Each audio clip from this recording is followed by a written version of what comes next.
ও বৌদি, পাশের চালের দোকান কোথায়? আরে ভাই, আমার দোকানে বসে চা খাচ্ছে। ও দাদা, তোমার দোকানে খুঁজে খুঁজে আসছি, তুমি এটি বুঝছো। দাদা, তুমি কি ভালো আছো? হ্যাঁ ভালো আছি। চা খেতে এসেছিলি ভাই, একটু চাটা খাওয়াই যাবো, দোকানে যাবো। বল বল, কত চাল দিতে বল।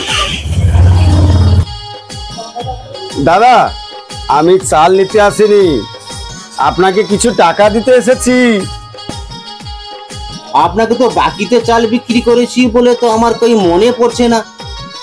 দাদা, আপনি ঠিক বলেছেন, আপনি আমাকে বাকিতে চাল বিক্রি করেননি। আমি আপনাকে বকেয়া টাকা দিতে আসিনি, আমি এসেছি কিছু বকশিশ দিতে। আপনি আমার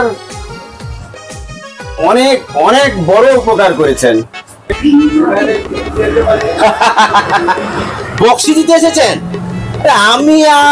আপনি আমি আপনার উপকার করেছি বলে তো আমি মনে করতে পারছি না। অবশ্যই উপকার করেছেন, আপনি কয়েক মাসে কাকরমণি চাল খাইয়েছেন। আমি আর আমার বউ কোনো দাঁত ভালো নেই, আপনি এত পরিমাণে ইট বালি টনচিপের কোনা দিয়েছেন, তাতে করে দিয়ে আমি আমার ঘরের ছাদ ঢালাইয়ের কাজটা আমি সেরে নিয়েছি।